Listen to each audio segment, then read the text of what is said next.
We work a lot with brands and creative agencies. We became acutely aware of this huge knowledge gap between the creative industry and the plastic-free systems makers and materials. Because when you go to an art college, a packaging design course, any of those things, architectural course, then a lot of the time you grow up through those ranks learning how to use plastic because it has become the omnipresent material, the default for almost everything. And yet what we need is to connect that audience. There are 160 million global creators. Everything in our lives is designed, even if it's a bad design.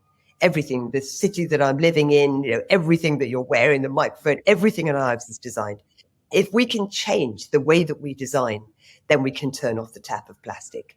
So we can connect these 160 million global creatives with the solutions of the future, the materials of the future, the systems change of the future. I think that we can catalyze change much earlier on.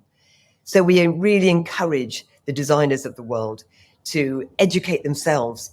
It's no longer acceptable to think that you went to art college to create branded trash. Nobody wants to do that anymore. It's such a lack of honesty and integrity in that approach, right? So you really encourage them to kind of get turbocharged as a collective as well, right? Yeah. Rethink how they do things as a collective, share innovation, right? Exactly. Work together. That was the creation of Plastic Free. Yeah. So hosted on plasticfree.com. It's a materials library, but it's so much more than that.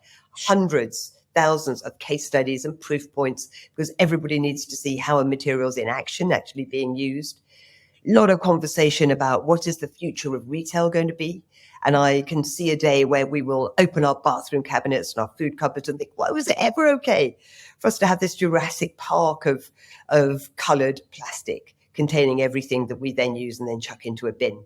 And we will have this new future system of permanent packaging, standardization across industry, where Procter & Gamble and Unilever, whatever that, and L'Oreal, that 250ml bottle of shampoo is a metal standardized bottle that you simply change the label on. And actually what we're buying, of course, is not this piece of toxic plastic we throw away and we become complicit in the problem, but we just become part of this system that then that piece of metal packaging can go back into. And it isn't just about a refill store, because I think we will demand a level of convenience that we're addicted to convenience now. I'm never going to remember to bring all my stuff back to a supermarket and spend 3 minutes filling up my shampoo bottle. It's not going to be part of my life. So the fact that we're going to have things pre-filled with standardized componentry across competitive brands with thousands of drop-off points, and eventually I hope there'll be a bin in your kitchen, which will be the reusable bin, a smart bin that recognizes every piece of packaging, that rewards me for living this different way.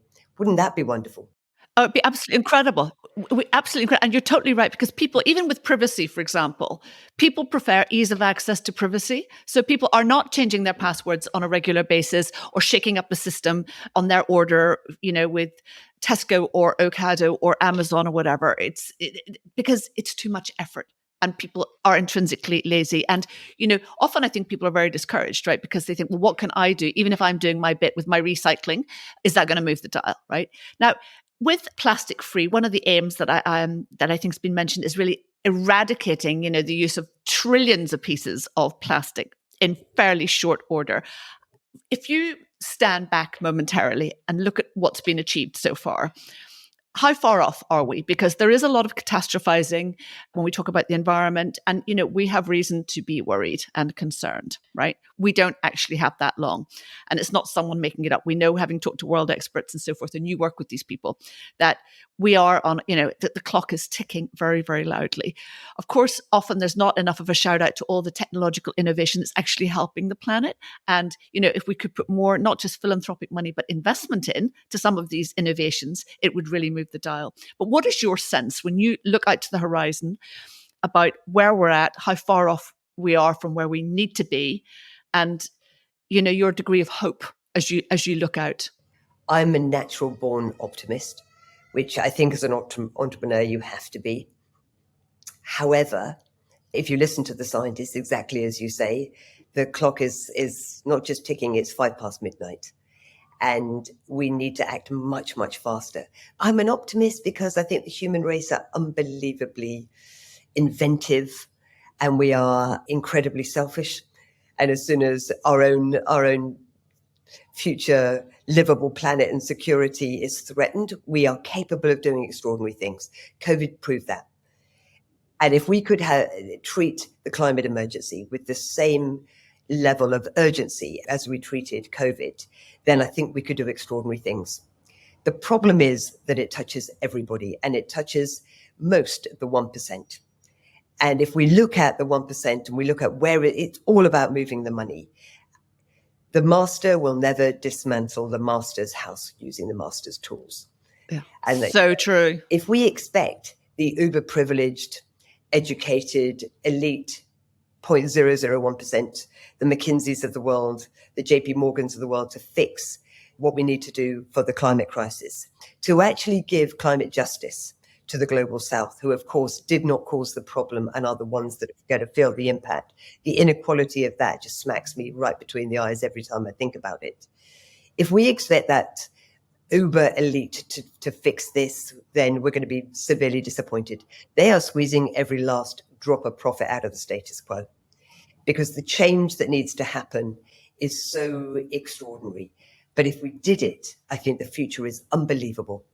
And it is so exciting and optimistic and better, and we will be happier. There is no coincidence that the climate crisis is happening at the same time as the mental health crisis. We've disconnected ourselves from nature, and we need to plug back into nature in a way that we never could imagine is possible. We need to get into her slipstream in everything that we do. And we need to take the money away from fossil fuels as quickly as possible. And we need to move these trillions and trillions of dollars from the state pension funds, all of these things. We need to move the money. So anybody who is in this world, I know it's difficult. Of course it's difficult. But this is where we need radical naivety of thinking, forget the reasons why not. And let's focus on that bright, optimistic future. And to get there, we have to dramatically move the money. We have to take a lot less resource from the planet. In the last 6 years, we've taken more natural resource than in the entire 20th century. No, it's utterly shocking. Utterly shocking. So, of course, we have to stop taking the resources from our children's future, selling them today and calling it GDP. This is nonsense. We're living on borrowed time, borrowed resources. The rent is very, very high. And it is coming back to roost. And when you talk to the scientists, it's coming so much faster than we thought.